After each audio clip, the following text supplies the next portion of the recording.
Bonjour à toutes et à tous. Je n'ose pas encore vous souhaiter une bonne et heureuse année, mais soyez sûrs que le cœur y est. Peut-être vivons-nous dans un monde parallèle et que nous allons nous réveiller. Je vous remercie de nous avoir rejoints si nombreux pour ce premier webinaire de l'année qui accueille Sophie Lemaître. Alors, vous ne la connaissez peut-être pas. Sophie Lemaître est juriste, docteur en droit. Elle a notamment travaillé pour la FAO, l'association Sherpa, qui, vous le savez, est spécialisée dans la lutte contre les abus des multinationales. Elle fait également partie, du comité d'éthique d'Anticor, qui est une association spécialisée, elle, dans la lutte contre la corruption. Elle travaille depuis longtemps sur les liens entre corruption et exploitation des ressources naturelles, les forêts, le trafic d'espèces sauvages, les industries extractives diverses et variées. Et un peu comme nous journalistes, Sophie Lemaître a la conviction que la connaissance est le moyen de faire bouger les choses. Alors si je l'ai invitée à plancher devant vous ce matin, c'est aussi parce que dans son premier livre paru cet été, qui s'appelle Réduire au silence, paru aux éditions de l'Échiquier, Sophie Lemaître montre une réalité que nous observons plus ou moins attentivement. C'est la perversion du droit par des entreprises, des influenceurs, voire des États pour réduire au silence les médias, les lanceurs d'alerte et les ONG. Alors pour ce faire, Sophie Lemaître a mené l'enquête pendant plusieurs années. Elle a compilé des dizaines de cas dont elle va nous en exposer certains, qui sont malheureusement plus explicites les uns que les autres. Et elle en tire un catalogue de mauvaises pratiques juridiques pour la démocratie et le débat public. Alors Sophie Lemaître, bonjour. Meilleure année possible pour vous et vos proches. Merci, bonjour tout le monde. Merci beaucoup de m'accueillir aujourd'hui. Et d'où vous est venu, cet intérêt pour le muselage juridique? Alors d'abord, ça vient plutôt de rencontres, c'est-à-dire que quand j'étais marquée quand je travaillais à la FAO, c'était en 2001, en 2011, j'ai entendu parler du livre Noir Canada écrit par Alain Deneau et deux autres auteurs québécois, et qui à ce moment-là en fait faisait l'objet d'une procédure bâillon. Plusieurs millions de dollars étaient demandés à cette petite maison d'édition et à ces trois auteurs. Et en fait, j'avais entre mes mains l'un des derniers exemplaires qui étaient disponibles en librairie parce que il y a eu un accord qui a été signé entre la maison d'édition et les entreprises minières qui poursuivaient les auteurs et la maison d'édition. Et dans cet accord, il était prévu que le livre ne soit plus disponible à la vente. Donc, on ne peut plus aujourd'hui trouver ce livre. Et ça, c'est quelque chose qui m'a marqué. J'avais 25 ans et je comprenais pas comment on pouvait arriver à une situation où en fait un livre ne pouvait plus être disponible en librairie. Et puis en travaillant pour Sherpa, eh bien quand on s'attaque à des puissants, eh bien on fait face aussi à des risques. Et alors moi je travaille sur les questions de corruption et d'évasion fiscale à Sherpa. Mes collègues en fait ont été poursuivis en diffamation par Vinci Construction Grand Projet. C'était à la suite d'une plainte déposée par l'association Sherpa pour des faits d'esclavage moderne. Et donc ça aussi ça m'a marqué parce que Sherpa c'était une petite association, on était 6, le président était poursuivi, la directrice et des salariés. Et les deux montants des dommages et intérêts qui étaient demandés, c'était aux alentours de 300 000 euros. C'était pratiquement le budget de l'association. Donc, nous, on s'est posé beaucoup de questions en disant, mais si on était condamné à ces montants-là de dommages et intérêts, l'association, en fait, elle va fermer ou en tout cas, on va être dans la grande majorité être licencié parce il y aura pas d'autre choix. Et puis, un dernier exemple que je vais donner, quand j'ai soutenu ma thèse portait sur la corruption, l'évasion fiscale et le blanchiment dans le secteur pétrolier, gazier et minier, eh bien, un des membres de mon jury avait lui-même fait l'objet d'une poursuite bâillon pour avoir commenté un arrêt, une décision de justice dans lequel une entreprise avait été condamnée pour des faits de pollution. Donc ces exemples m'ont vraiment, à titre personnel, m'ont marqué. Moi, je n'ai pas été poursuivie, mais d'être entourée en fait de gens qui, du fait, en raison de leur travail, étaient poursuivis, ça m'a vraiment fortement marqué.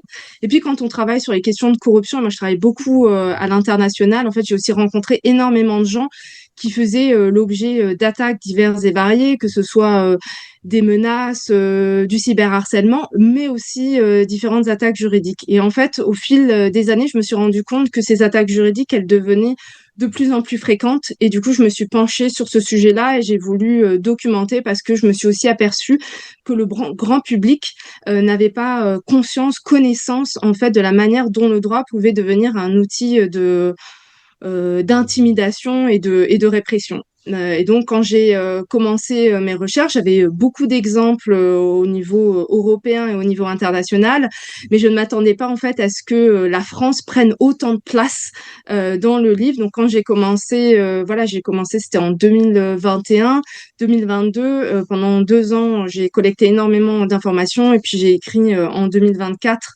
Et là, la France a pris une place beaucoup plus importante que je ne pensais. De 2022 à maintenant, on voit malheureusement une augmentation en fait des attaques contre les journalistes, les chercheurs, les lanceurs d'alerte et les défenseurs des droits humains. Alors, y a-t-il un point de bascule, un événement ou une série d'événements qui font que justement la France commence à observer cette utilisation massive du droit pour museler finalement les gens qui déplaisent aux puissants? Moi, je dirais que pour la France, c'est 2015 avec l'état d'urgence. Où on voit déjà en 2015 avec l'état d'urgence que au moment de la COP climat à Paris, on a des militants ou des défenseurs de l'environnement qui se sont retrouvés assignés à résidence. Et donc, en fait, on a utilisé des mesures extraordinaires de l'état d'urgence qui étaient avisées pour lutter contre le terrorisme. On les a utilisées contre des défenseurs de l'environnement. Donc, pour moi, ça a été déjà un premier point en 2015. Et puis après, en fait, à partir de là, à partir de 2017, on a l'extraordinaire qui est devenu de l'ordinaire. C'est-à-dire que l'état d'urgence a été pris ensuite, a été instauré dans une loi, la loi sécurité intérieure, lutte contre le terrorisme en 2017. Et donc, du coup, l'extraordinaire devient l'ordinaire. Et puis depuis, on a une multitude de lois sécuritaires qui ont été adoptées. Je crois que j'en ai recensé une dizaine, j'en ai compté une dizaine sur des sujets extrêmement variés. La dernière, par exemple, c'était sur le narcotrafic. Et en fait, sous couvert de lutter contre le trafic de drogue, le crime organisé, etc., on instaure à chaque fois toujours plus de mécanismes qui peuvent être détournés et manipulés pour, par exemple, surveiller les journalistes ou arrêter les défenseurs de l'environnement. Donc ça, c'est déjà c'est une bascule. Et puis après, on voit aussi qu'en fait, les poursuites bâillons, elles se sont multipliées. Et il suffit, on se copie les uns des autres, on s'inspire les uns des autres des différentes techniques qui existent pour intimider. Là, je vais rester sur les journalistes pour intimider les journalistes. Alors, qui sont d'une façon générale, restons dans le contexte français, les grands bâillonneurs?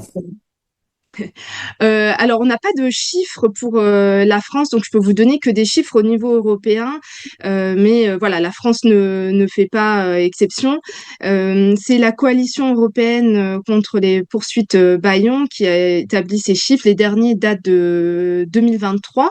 Donc, entre 2010 et 2023, on a recensé 1049 procédures bâillons à travers l'Europe. Le top 3, c'est la Pologne, Malte et la France. Donc, on est le troisième pays européen. On retrouve le plus de poursuites bâillons. Et on pourra peut-être revenir sur ce que c'est une poursuite bâillon pour qu'on soit tous raccord sur ce qu'on y met derrière ce terme-là. Ce qu'on voit aussi d'après ces chiffres, c'est que les acteurs qui poursuivent le plus, ce sont les entreprises et les industriels, les personnalités du milieu des affaires, on va dire, et puis les personnalités politiques. Donc, ce sont les deux groupes qui poursuivent le plus les journalistes, les ONG, chercheurs, défenseurs des droits humains. Et il y a deux domaines en particulier où les personnes sont les plus à risque d'être poursuivies. Le premier, c'est la corruption. Donc, quand on travaille sur les questions de corruption, on risque plus d'être poursuivi. Et le deuxième, c'est l'environnement. Donc, quand vous travaillez sur les questions environnementales, vous êtes les plus à risque. Et je voudrais peut-être donner un autre chiffre pour donner du contexte. Et ça vient de l'UNESCO, qui a recensé plus de 700 journalistes qui ont été attaqués entre 2009 et 2023 dans 89 pays. 700 journalistes environnementaux. Donc, dans le domaine environnemental, on voit que les journalistes sont fortement à risque. Et pas simplement, on parle de poursuites bâillons, mais pas que des poursuites bâillons.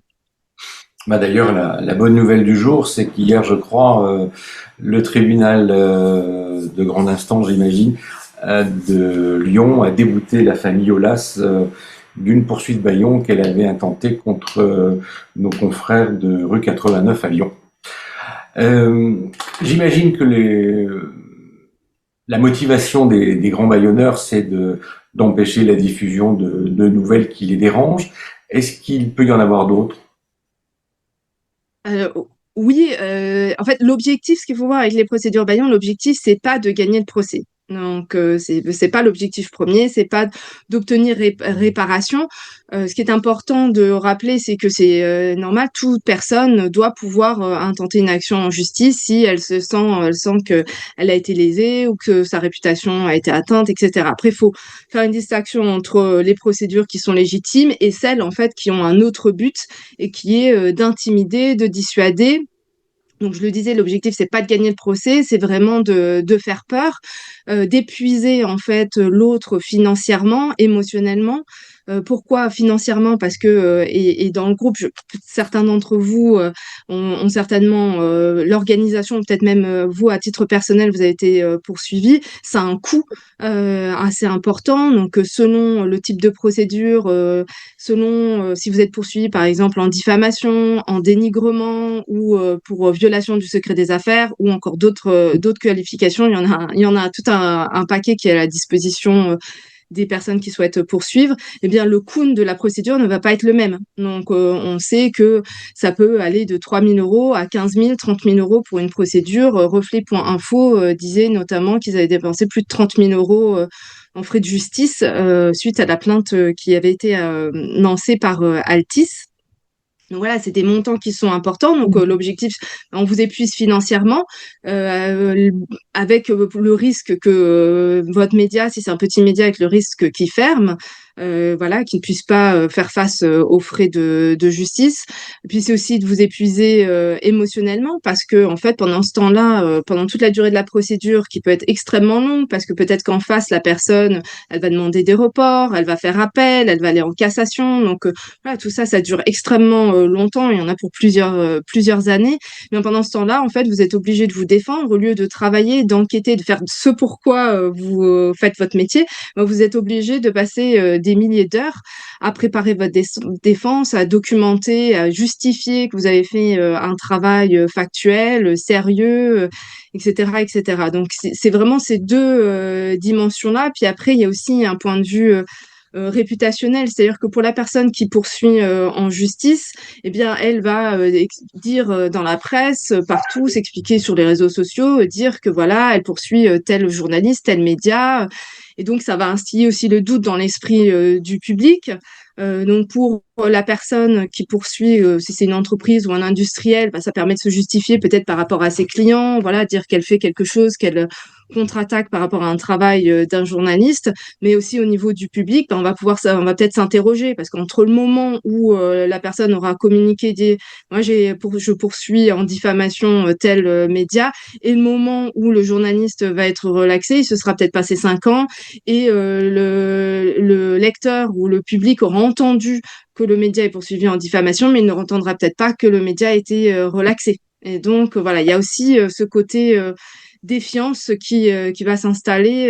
Voilà, c'est un outil c'est clairement un outil de communication où on va aussi entendre des personnalités qui vont dire je décide de déposer plainte et en fait il y a jamais de plainte qui est déposée. Donc voilà, il y a tout enfin, voilà, tout cet écosystème. Et puis, c'est envoyer un message aux autres journalistes en disant, attention, si vous travaillez sur ce sujet-là, si vous enquêtez sur mon entreprise, vous risquez vous aussi d'être poursuivi. Êtes-vous prêt à faire face à cette poursuite? Donc oui, il se peut qu'il y ait des journalistes après qui voilà se disent non, je vais pas prendre le risque de travailler sur ce sujet-là parce que par exemple je suis pigiste et j'ai pas de grande rédaction derrière moi qui peut me soutenir si je fais face à une action en justice ou si je suis lanceur d'alerte ou un chercheur voilà. Quelles sont les principales armes dont disposent les grands bâillonneurs ou de quelle façon tordent-ils le bras au droit, si je puis dire, pour arriver à leur fin? Mais ils ont toute une panoplie, on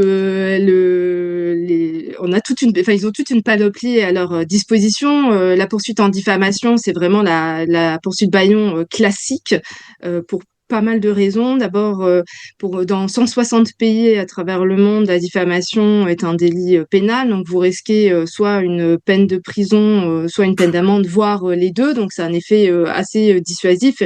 Et nous, en France, la diffamation, elle a un statut un peu particulier, mais elle est pénale, à part qu'il n'y a pas il y a pas de peine de prison en France, c'est une peine d'amende. Mais il n'y a pas que ça, il y a le dénigrement. Et donc là, par exemple, si vous êtes poursuivi en dénigrement, eh bien, vous ferez face à un tribunal de commerce. Donc c'est pas les mêmes, ça va pas être les mêmes enjeux. Même chose, vous pouvez être poursuivi pour violation du secret des affaires, par exemple, ou encore violation du règlement général sur la protection des données personnelles. Ça, on l'a vu notamment en Grèce, où un média a été condamné pour violation des données personnelles parce qu'ils avaient écrit un article au sujet d'un cadre d'une entreprise qui avait été condamné. Donc, c'était hyper factuel, mais on a considéré que d'indiquer le nom de ce cadre n'était pas, la justice, hein, en première instance et en appel, considérait que c'était pas utile de donner le nom de cette personne. Donc là, ils se sont pourvus en cassation, enfin la Cour suprême, l'équivalent de la Cour de cassation en Grèce. Donc voilà, règlement général sur la protection des données personnelles, atteinte à la vie privée, violation du secret de l'instruction, violation de la présomption d'innocence, faux et usage de faux. Je pense à Mediapart, par exemple, avec l'affaire libyenne. Enfin, la liste est tellement longue de fondements qui peuvent être utilisés. Je pense à Greenpeace, par exemple, Greenpeace France, qui a été poursuivi par Total Energy. Et là, on accusait Greenpeace France de diffusion d'informations fausses et trompeuses à la suite d'un rapport que Greenpeace avait publié au sujet de Total Energy. La procédure a été, le tribunal a annulé la procédure enfin nullité de la procédure. Donc voilà, c'est pas aller plus loin. Mais voilà, le panel est assez large. Après ça, c'est voilà, ce qu'il faut regarder aussi, c'est le déséquilibre des forces, parce qu'on n'a toujours pas défini ce que c'était une procédure bâillon. On a tourné un petit peu autour, mais déjà, ce qu'il faut savoir, c'est qu'il n'y a pas de définition globale, générale, unique de procédure, de ce que c'est une procédure bâillon. C'est un concept d'ailleurs qui nous vient de deux professeurs américains qui a été développé dans les années 80. Et en fait, du coup, on utilise des critères pour savoir est-ce qu'on est face à une procédure bâillon. Et comme on est en ligne, je pourrais vous mettre, si ça vous intéresse, le site de Index on Censorship qui a développé avec plusieurs organisations un questionnaire pour savoir si on est face à une procédure bâillon. Alors là, je sais pas, normalement, il est disponible en français, mais je sais pas pourquoi là, j'ai trouvé que le formulaire en anglais, mais je vous le mettrai dans le chat si ça vous intéresse. Et donc, qu'est-ce qu'on regarde? On regarde d'abord, est-ce que la poursuite, elle est suite à une forme d'expression publique? Donc, la publication d'un article, mais ça peut être aussi une prise de parole comme ça publique, ou bien même une performance artistique, etc., sur un sujet d'intérêt public. L'environnement, la corruption, la santé, etc. Et après, on regarde, voilà, est-ce qu'il y a un déséquilibre des forces entre le plaignant et la personne qui est poursuivie? Est-ce que c'est une entreprise qui fait plusieurs millions, milliards de chiffres d'affaires face à un média qui a peut-être, je sais pas, 100 000 euros ou moins de budget annuel? Est-ce que c'est le journaliste à titre individuel qui est poursuivi? Est-ce que c'est le média? Donc si c'est que le journaliste, voilà, c'est beaucoup plus dissuasif que si c'est le média qui est poursuivi.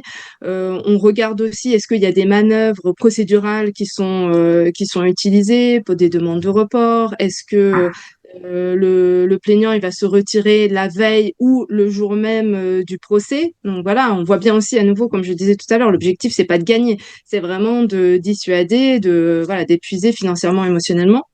On va regarder aussi est-ce que vous êtes poursuivi pour plein de raisons différentes. Donc on voit par exemple, je donne un cas, la lettre qui est poursuivie par la Monnaie de Paris, qui était poursuivie en diffamation et maintenant qui est poursuivie aussi pour violation du secret des affaires.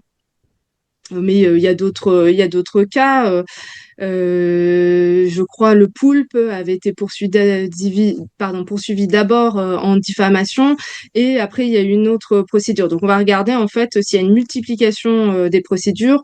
On peut aussi regarder en fait est-ce que c'est un passage de l'article, est-ce que c'est chaque phrase. Voilà, il y a plein de critères qu'on regarde pour déterminer si on est face à une procédure bâillon. Et puis voilà, on voit aussi dans les procès, enfin, il y a un déséquilibre entre, par exemple, des entreprises ou des industriels, des milliardaires, qu'on a une armada d'avocats et le journaliste ou le média qui est seul avec son avocat. Donc, c'est pas le même rapport de force. Donc, si je comprends bien, finalement, il n'y a pas de mode d'action privilégié en fonction des baillonneurs. L'État n'utilise pas plus spécifiquement tel ou tel mode d'action bâillon, pas plus que les entreprises ou les influenceurs. C'est au cas par cas, finalement. Oui, alors moi je mettrais l'État à part parce que l'État il utilise toute sa puissance publique. Donc là, moi, quand je parle pour procédure Bayon, je vais plutôt penser à voilà une personnalité politique, à une entreprise, à un industriel, un milliardaire. Pour moi, l'État c'est différent parce que l'État lui il a toute la puissance publique qu'il peut utiliser contre la presse par le biais d'arrestations et de garde à vue. Il y a quand même plusieurs journalistes, notamment environnementaux comme vous, qui ont été arrêtés, placés en garde à vue parce qu'ils couvraient des actions de désobéissance civile. Donc là, c'est la puissance étatique qui est actionnée pour dissuader, intimider. On a des journalistes qui ont été poursuivis pour avoir documenté des actions de désobéissance civile comme si ils avaient participé à l'action de désobéissance civile. Donc moi, je fais une distinction, voilà, entre l'État qui a vraiment tous les moyens, les forces de l'ordre, voilà, le ministère public, etc., qui peuvent être actionnés pour intimider, ce qui est différent d'un acteur privé. Il a pas ce moyen-là. Donc l'État, lui, si on parle de ce que les États peuvent faire, en fait, les États, ils ont à leur disposition tout un arsenal législatif. À travers le monde, les lois qui sont les plus souvent utilisées contre les journalistes, y compris environnementaux, ça va être les lois sur la sécurité nationale et la lutte contre le terrorisme. Et les lois relatives à la délinquance économique et financière. Donc, ça va être tout ce qui est blanchiment d'argent, évasion fiscale, corruption. Donc, vous avez des journalistes à travers le monde qui se sont retrouvés poursuivis pour blanchiment d'argent ou on les accuse d'évasion fiscale. Et puis, bah, après, en France, nous, on a vu Ariane Havrieux qui a été poursuivie pour violation du secret de la défense nationale à la suite de l'enquête qu'elle avait menée.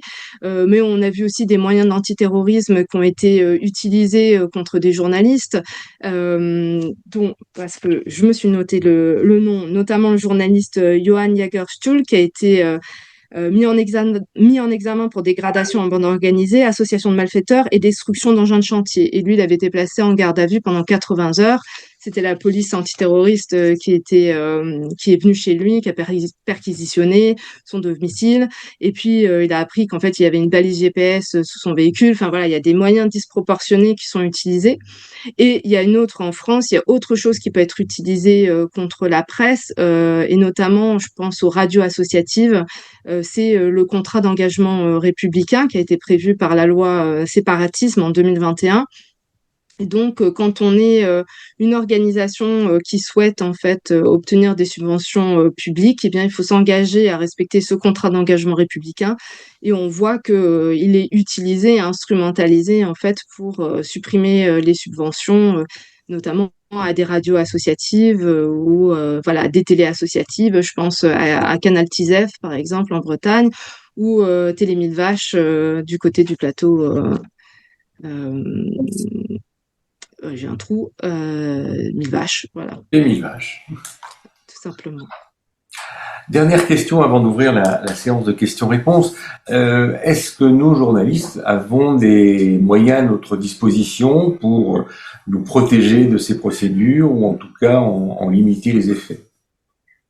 on peut limiter le risque, mais on peut jamais, ça c'est une réponse de juriste, on peut jamais empêcher, on peut faire ce qu'on peut pour éviter d'être poursuivi, mais en fait, il faut se dire que si la personne, l'entreprise ou la personne, elle a envie de vous poursuivre, elle trouvera toujours un moyen de vous poursuivre, et on repart toujours sur cette idée que l'objectif quand on vous poursuit, c'est pas tant, avec les procédures Bayon, pas tant pour réparer un tort, mais plutôt pour vous intimider. Donc si une entreprise, un industriel ou autre, une personnalité politique, pardon, a décidé de poursuivre, ils trouveront toujours une manière de le faire, même si les arguments sont fallacieux, il n'y a pas de preuves, etc.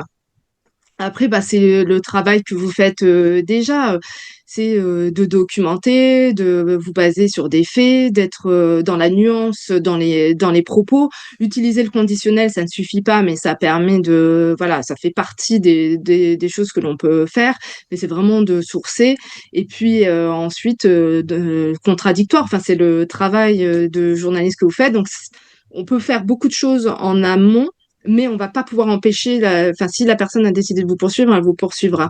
Ce qu'on peut faire, par contre, si vous avez la possibilité, vous avez un doute, c'est éventuellement de faire relire votre article par un avocat. Voilà, ça peut être une idée. Après, il faut pouvoir, voilà, c'est un budget de faire une consultation juridique. Je sais que Mediapart, il prévoit 400 000 euros de frais de justice, enfin de budget pour faire face aux frais de justice. Ouais, mais enfin, ils ont les moyens de faire relire leurs articles. C'est pas possible pour tout le monde.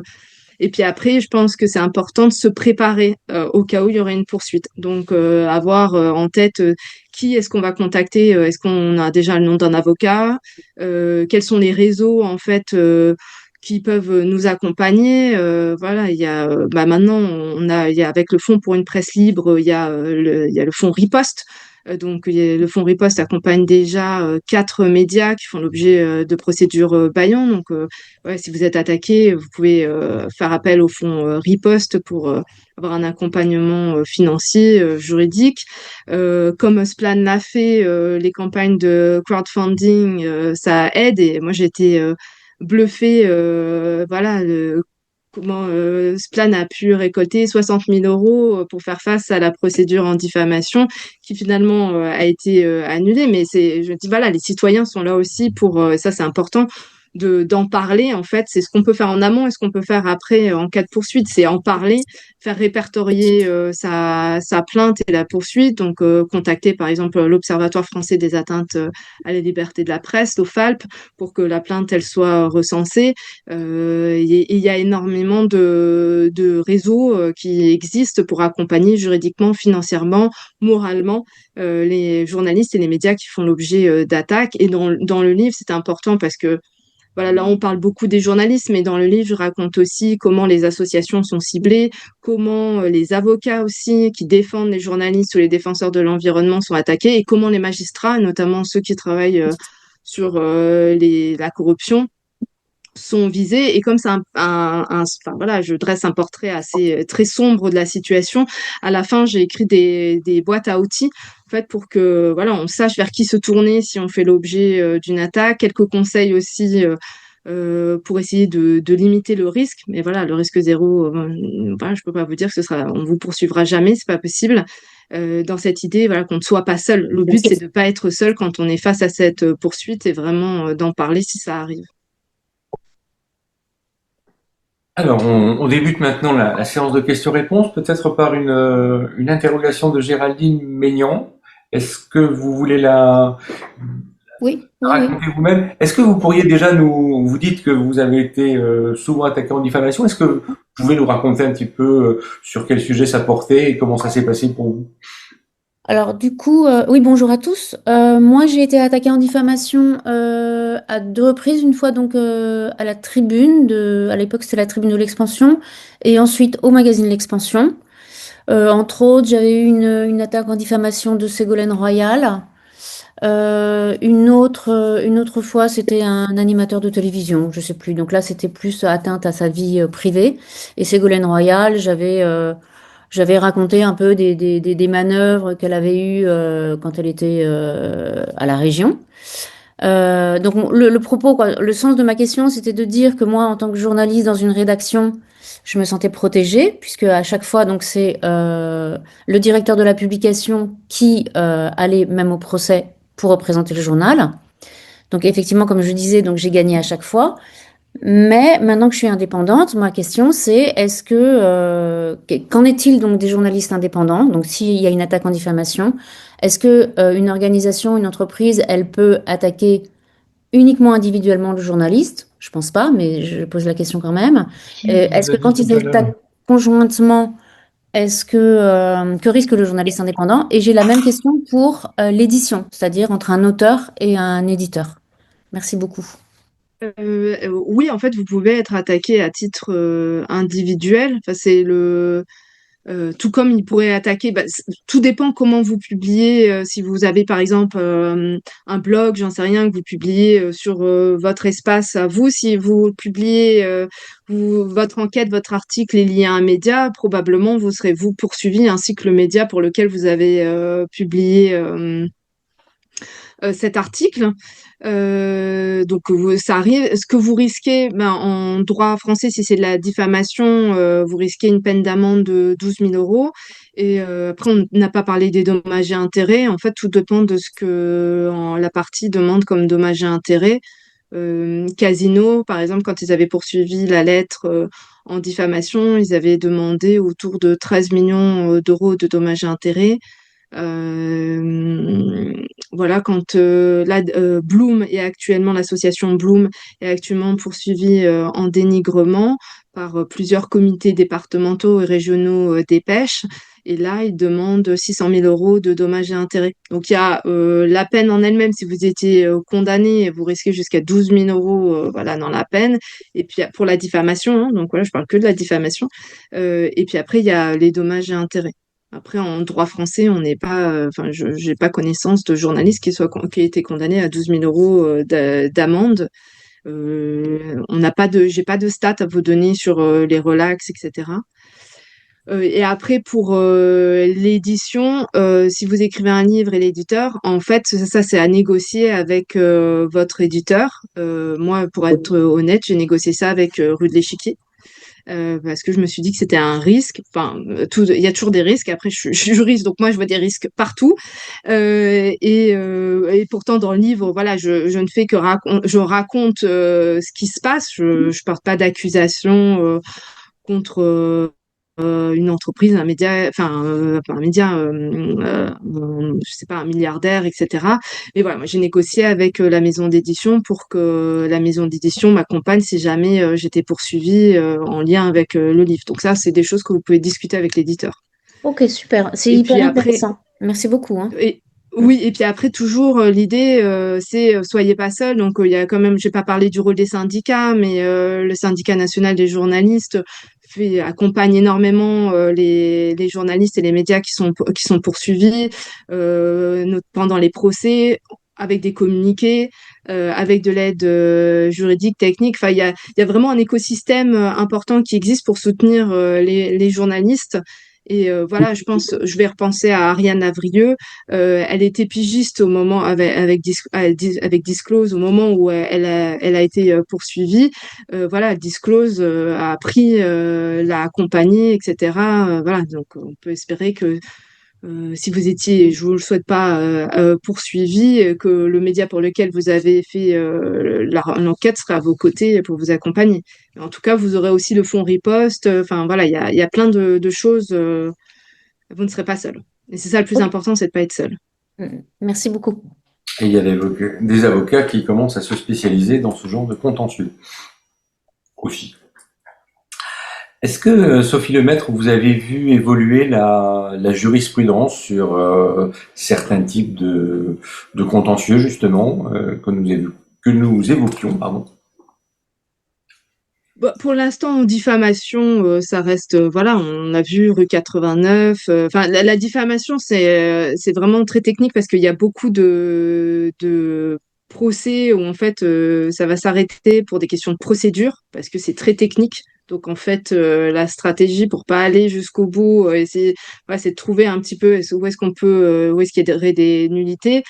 Après, voilà, la jurisprudence, elle est très protectrice de la liberté de la presse et de la liberté d'expression, la jurisprudence française, qui s'inspire beaucoup de la jurisprudence européenne, de la Cour européenne des droits de l'homme, qui elle-même est très protectrice de la liberté de la presse et de la liberté d'expression. Donc pour l'instant, voilà, il n'y a pas d'évolution particulière. Par contre, là, oui, pour moi, je trouve qu'il y a un grand besoin, c'est de sensibiliser, d'informer les magistrats sur cette question des procédures bâillons, notamment, voilà, quand vous êtes poursuivi en dénigrement et que vous êtes devant les tribunaux de commerce qui, eux, habituellement, jugent de litiges entre entreprises. Ce ne sont pas des magistrats qui sont forcément spécialisés ou qui connaissent très bien ces questions autour de la liberté de la presse et le droit à l'information, la liberté d'expression. Donc, il y aurait un besoin déjà d'expliquer en fait c'est quoi une procédure bâillon, en quoi c'est un problème et en quoi on doit être vigilant. Et puis après, le droit français, mais il faudrait qu'il évolue, notamment pour que les personnes qui font l'objet de procédures bâillons puissent faire reconnaître que c'est une procédure abusive et obtenir un dédommagement pour procédure abusive. Mais à l'heure actuelle, par exemple pour rue 89 et la poursuite là de Jean-Michel Aulas. Donc oui, rue 89, il y a une relaxe. Oui, ils ont Jean-Michel Aulas et son fils vont devoir payer à peu près 3 000 euros de frais de justice, mais le juge n'a pas considéré que c'était une procédure abusive. Et en fait, les critères actuellement en droit français sont vraiment très stricts, et donc c'est très difficile de faire reconnaître qu'une procédure est une procédure abusive. Les choses ont peut-être évolué parce qu'on n'a pas parlé de ce qui existait en matière législative, qu'est-ce qui était en cours actuellement. En 2024, au niveau européen, il y a une directive européenne, pardon, qui a été adoptée pour lutter contre les procédures abusives. Donc c'était un premier pas. Il y a beaucoup de garanties, notamment pour un rejet rapide, pour obtenir une compensation en cas de procédure abusive. Le problème de la directive européenne, c'est qu'elle s'applique aux affaires transfrontalières, c'est-à-dire qu'il faut qu'il y ait un élément étranger, donc dans un autre pays européen, et elle ne s'applique qu'en matière civile et commerciale, et donc toutes les procédures pénales, donc la diffamation en France, par exemple, sont exclues. Donc là, la France doit transposer la directive d'ici le mois de mai de cette année 2026. Donc la question, c'est est-ce que on va, et bon, avec le contexte politique, c'est quand même assez particulier dans lequel on est, je ne sais pas si on y arrivera, mais est-ce qu'on va avoir une transposition ambitieuse, c'est-à-dire on enlève le caractère transfrontalier pour que voilà, toutes les procédures qui existent actuellement, qui sont franco-françaises dans la grande majorité des cas, puissent être concernées, et est-ce qu'on va pouvoir modifier le droit français pour qu'on puisse véritablement reconnaître le caractère abusif d'une procédure et pour le média, par exemple, obtenir une compensation, un dédommagement du fait du caractère abusif. Et donc ça, c'est la technicité du droit. Il va falloir faire preuve de créativité pour modifier, mais voilà, on a la commission la commission nationale consultative des droits de l'homme qui a adopté un avis sur la transposition de la directive européenne contre les poursuites bâillons, qui a fait pas mal de propositions, et puis voilà, il va y avoir des propositions des ONG et aussi des médias pour veiller à ce qu'on ait une transposition ambitieuse. Y a-t-il d'autres questions, ou remarques, ou interrogations? Oui, Karine Maillot. Oui, bonjour. Est-ce que vous pourriez nous expliquer la différence entre une procédure de diffamation et une procédure de dénigrement? J'ai bien compris que ce n'était pas le même tribunal qui traitait les deux questions, mais sur le fond, quelle est la différence entre diffamation et dénigrement? Merci. Je réponds à cette question? On prend la deuxième. Je peux répondre directement? Oui, oui, allez-y. Oui, ok. Alors sur la diffamation, on est sur l'atteinte à la réputation, à l'honneur, à la considération de l'autre. Sur le dénigrement, on est sur l'atteinte au service et au produit. Et en fait, la distinction entre les deux est vraiment très ténue. savoir est-ce que c'est surtout quand on enquête par exemple sur une entreprise, c'est un industriel, voilà, il y a est-ce que c'est une atteinte à la réputation ou est-ce que c'est une atteinte aux produits et services de l'entreprise? Et donc il y a des cas, je pense notamment à Bolloré qui avait poursuivi d'abord en diffamation complément d'enquête et puis par la suite en dénigrement. Et le tribunal de commerce avait considéré que les arguments qui étaient présentés par Bolloré portaient sur de la réputation et non pas sur une atteinte aux produits et services. Et donc ce n'était pas du dénigrement. Mais dans un autre cas, ça c'est l'association Alerte aux toxiques et Valérie Murat, sa présidente. Donc Alerte aux toxiques en fait avait publié une analyse faisant état de la présence de pesticides dans des vins de Bordeaux labellisés haute valeur environnementale. Et là, le taux des pesticides, il était dans la limite réglementaire.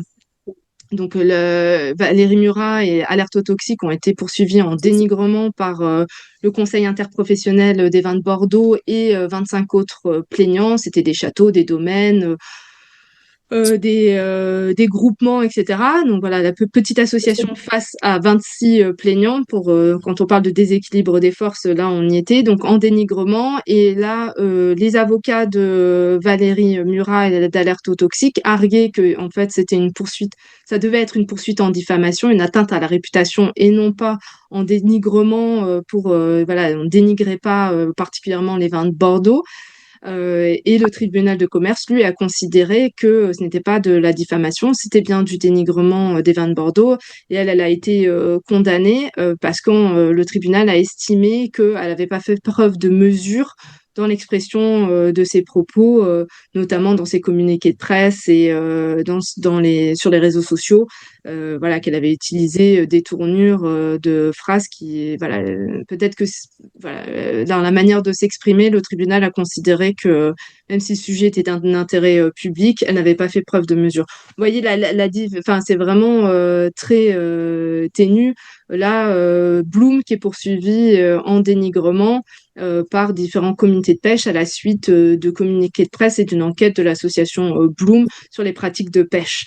Voilà, donc et c'est le problème parce que en fait, pardon, pour terminer, le problème d'aller sur le dénigrement pour la presse, mais aussi pour toute autre organisation qui est poursuivie en dénigrement, c'est qu'il n'y a pas les mêmes protections procédurales.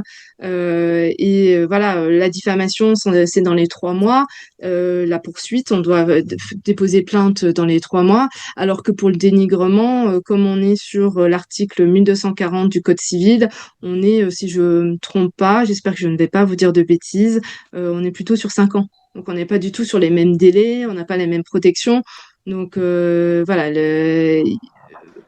il risque, bon, c'est une possibilité qu'il y ait de plus en plus d'actions en justice qui soient faites au titre du dénigrement et non pas de la diffamation. Et ça va être une bataille pour à chaque fois requalifier et dire non, c'est pas du dénigrement, on est sur de la diffamation, vous contournez le droit de la presse, la loi sur la liberté de la presse, etc., etc. Donc ça, c'est quelque chose à surveiller. Pour l'instant, moi, à ma connaissance, j'ai en France, du coup, que 3 cas. C'est à voir s'il y en aura d'autres voilà, à surveiller. Ça Merci. vous va? Hein? Oui, Merci, oui, très bien, merci beaucoup.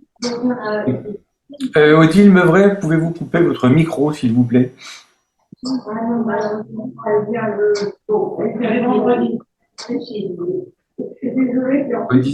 Odile Meuvray, pouvez-vous couper votre micro?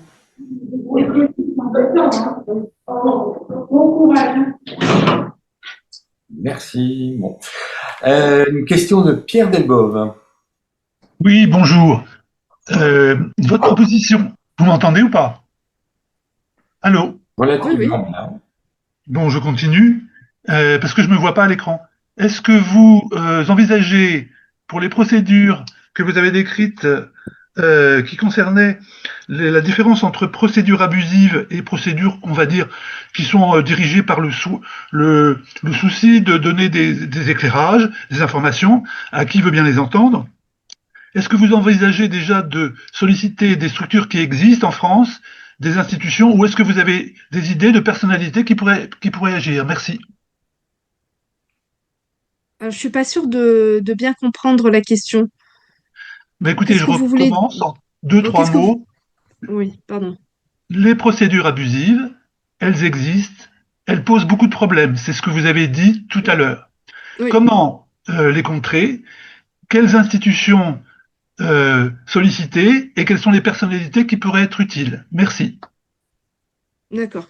Alors, on peut les contrer d'abord d'un point de vue du droit, c'est-à-dire modifier le cadre existant pour avoir des mécanismes de rejet rapide. Donc, je parlais de la directive européenne contre les procédures bâillons qui prévoit un certain nombre de garanties, un rejet, prévoit aussi la possibilité de caution, c'est-à-dire qu'en fait, le plaignant va devoir verser sur un compte séquestre une certaine somme.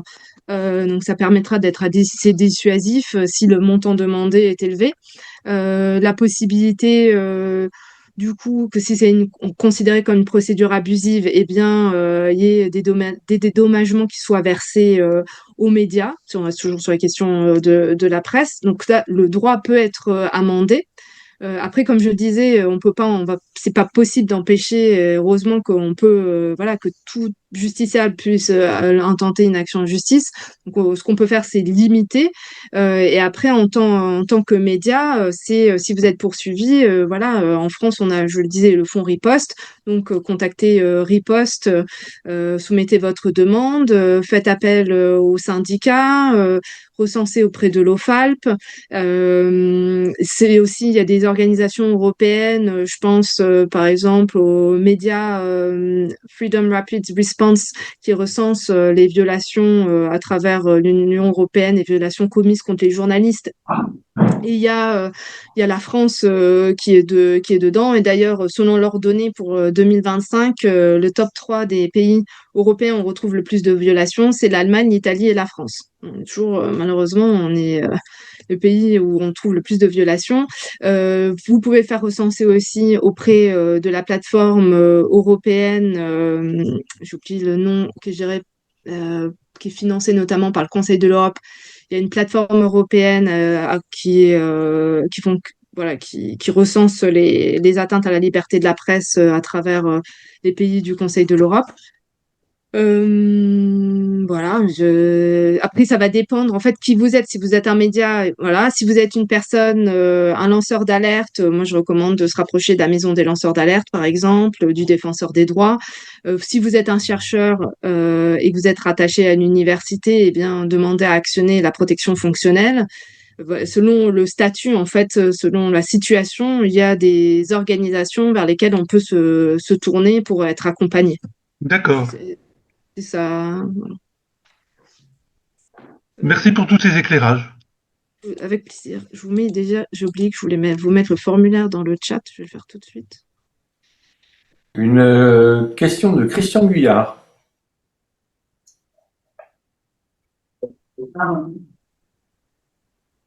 Enfin, c'est assez clair, c'est quand un journaliste ou un média gagne un procès, est-ce qu'il peut se retourner contre les accusateurs en invoquant un dénigrement de sa personne ou de son média?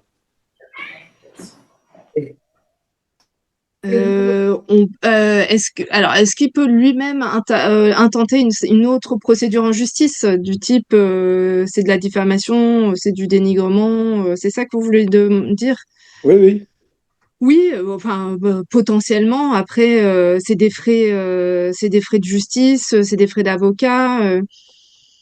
Après, c'est une stratégie à discuter en interne et avec l'avocat qui vous accompagne. Voilà. À l'heure actuelle, ce qu'on voit, c'est plutôt des demandes sur le fondement de la procédure abusive. C'est-à-dire, au tribunal, c'était une procédure abusive, octroyez-moi des dédommagements. Et comme je le disais, malheureusement, les critères sont tellement stricts que, en fait, c'est très très rare que un média, il y en a vraiment très peu. Il y a quelques cas, mais il y en a très très peu par rapport au nombre de poursuites où la procédure abusive a été reconnue. On a considéré que c'était bien une procédure abusive. Parce Donc là, que la tendance est plus... ce que je Pardon. voulais dire, c'était dénoncer ceux qui font, enfin les boîtes qui font systématiquement de ce genre de procédure à l'encontre des journalistes. Oui, bah, les communiqués de presse, par exemple, du syndicat national des journalistes ou RSF et d'autres médias, bah, ça participe en fait. En parler, c'est sûr qu'il faut en parler. Donc, si vous êtes poursuivi, faut le dire tout de suite. Voilà, je sais qu'il y en a certains qui ont peur, qui ne le font pas par peur de représailles parce qu'ils ont peur que ça peut aggraver la situation.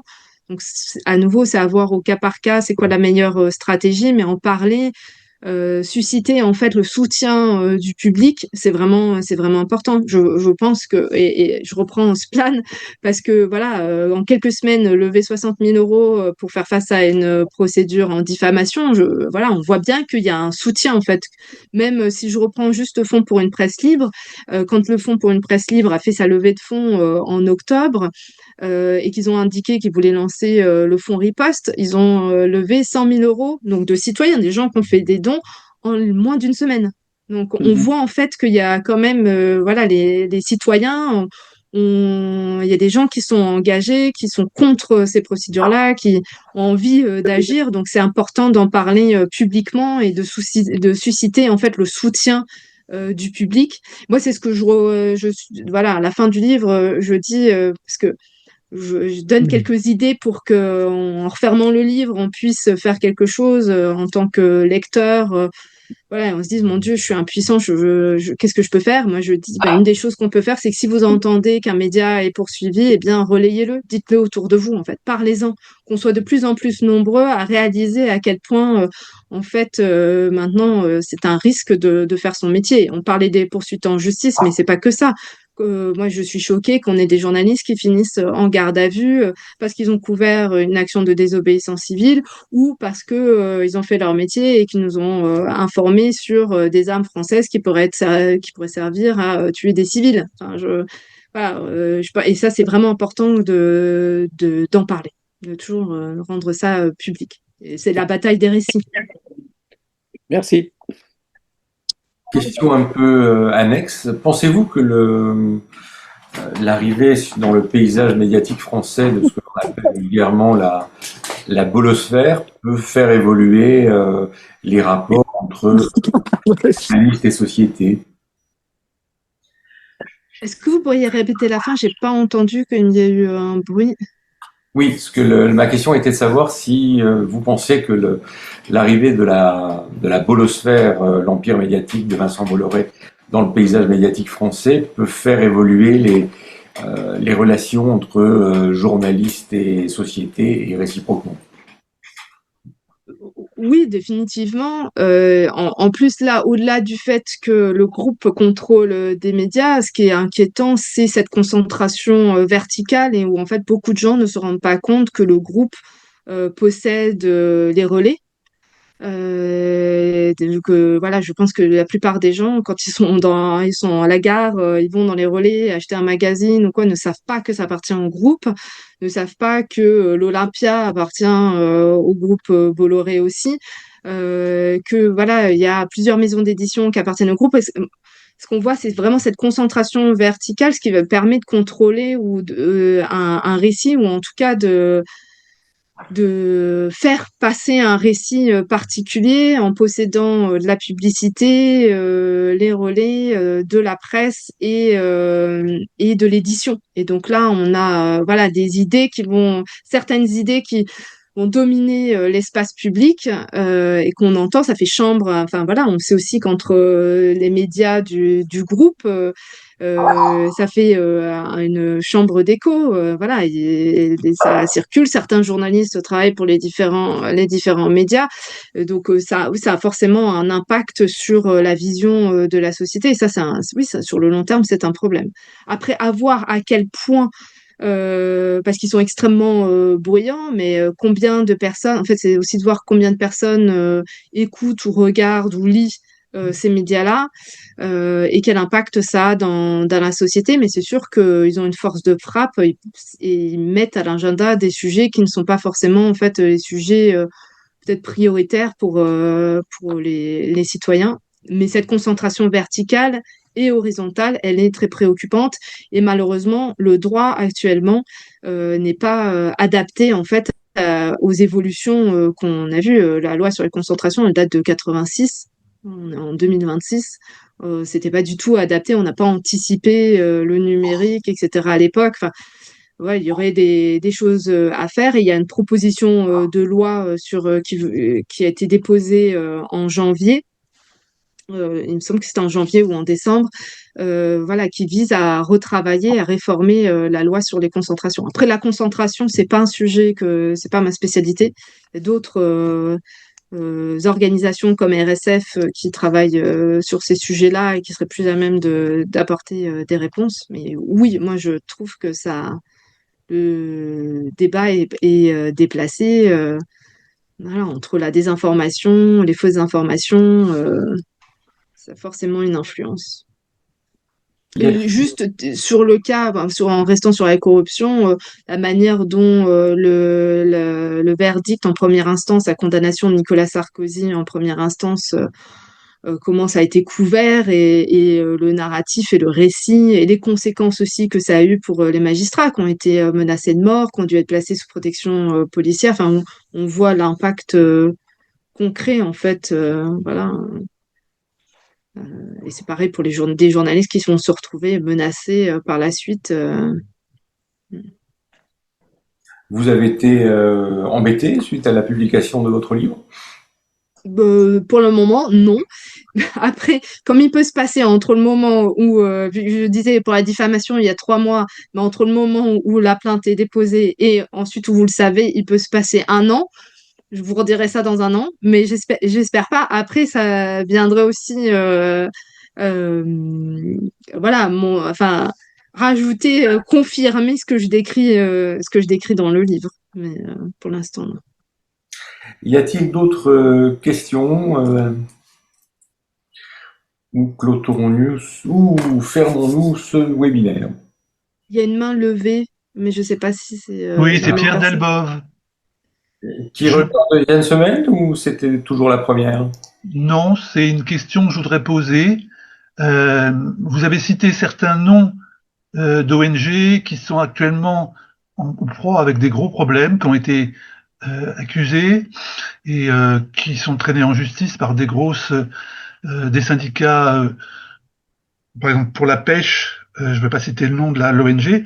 Vous avez une idée de la façon dont les autorités qui accueillent ces ONG dans des grandes manifestations internationales vont pouvoir peut-être, elles, réagir? Comment on peut les faire réagir? Parce que le nœud du problème, il est peut-être là. La France, c'est un petit pays, mais c'est le troisième pays, donc en Europe, qui est concerné par différentes activités contre les lanceurs d'alerte, les journalistes et tutti quanti. Comment faire pour que tout cet écosystème ait une sorte de réactivité en phase? Voilà, merci. Excusez pour ma question qui est un peu longue. Une chose qui peut être faite et qui a déjà été faite, alors pas à la suite d'une procédure en bâillon, mais plutôt à la suite d'un retrait de subvention au titre de la violation du contrat d'engagement républicain, c'est de saisir Michel Forst, le rapporteur spécial des Nations Unies au titre de la Convention Aarhus sur la protection des défenseurs de l'environnement. Et donc là, c'était une saisine qui a été faite par France Nature Environnement pour APIE, qui est une association environnementale. Donc, il s'est vu supprimer ses subventions et en plus, on lui demandait de rembourser une partie de la subvention qu'elle avait touchée parce que, soi-disant, elle aurait participé aux manifestations contre les méga-bassines à Sainte-Soline et parce que elle aurait dénoncé, enfin parce qu'elle a dénoncé, c'est pas l'aurait, c'est parce que dans le premier cas, ça n'a jamais été démontré qu'elle a participé aux manifestations.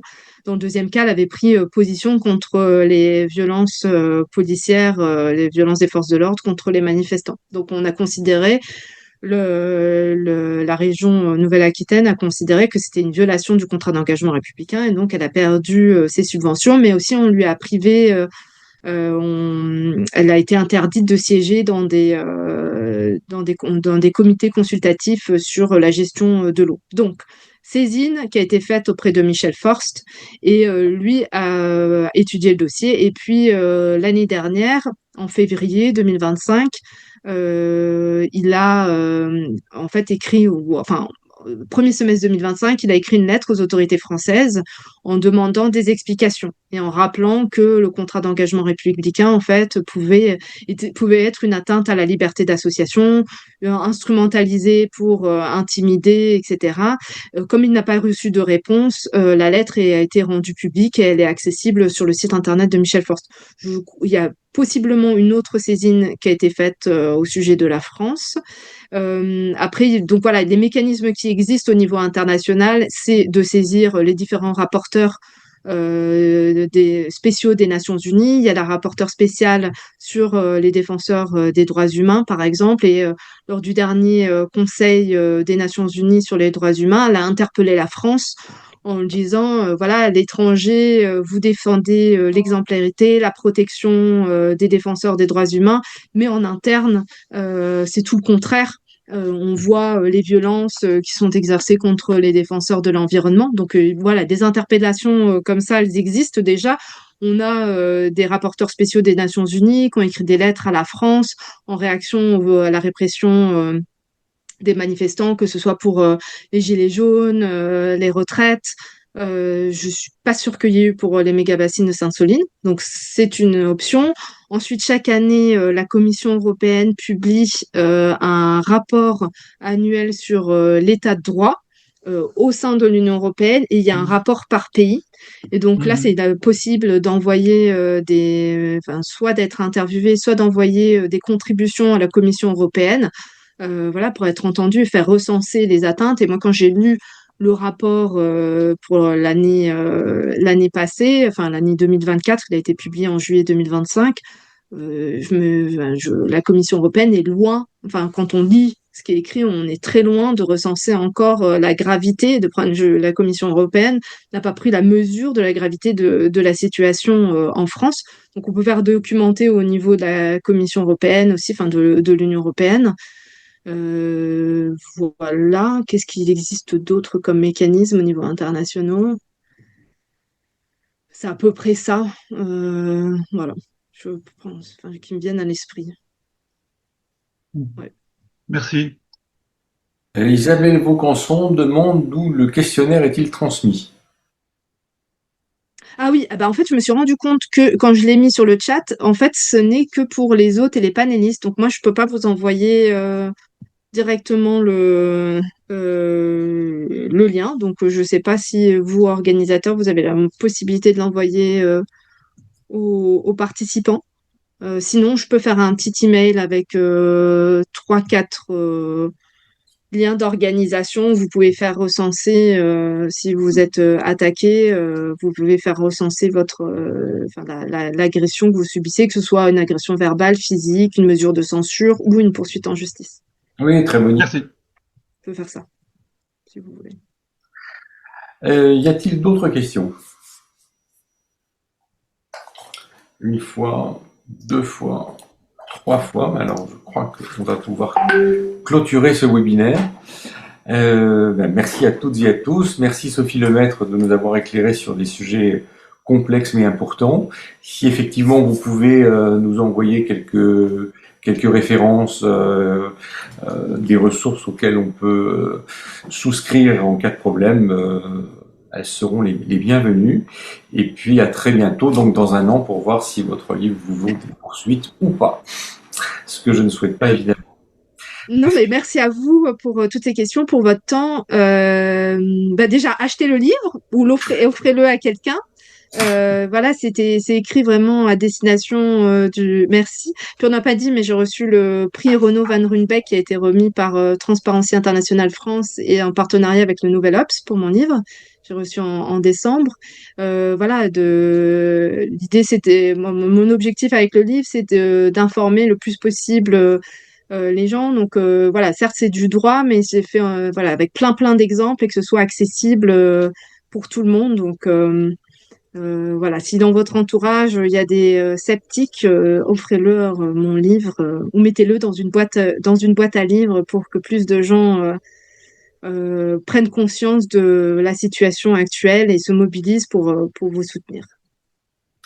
Merci Sophie Lemaître, merci à toutes et à tous. Et puis je vous rappelle que nous lançons donc le 29 janvier l'école de l'économie environnementale, un séminaire qui sera qui va commencer, par un dialogue entre les économistes l'économiste Alain Grandjean et Laurent Berger, l'ancien secrétaire général de la CFDT, et nous lancerons par la suite toute une série de formations qui ne seront pas encore diplômantes, du moins pour le début. Merci à toutes et à tous et à très bientôt. Merci. Au revoir. Au revoir. Merci. Au revoir. Au revoir, merci. Merci Oui, oui, au beaucoup. revoir, merci. Au revoir. Merci.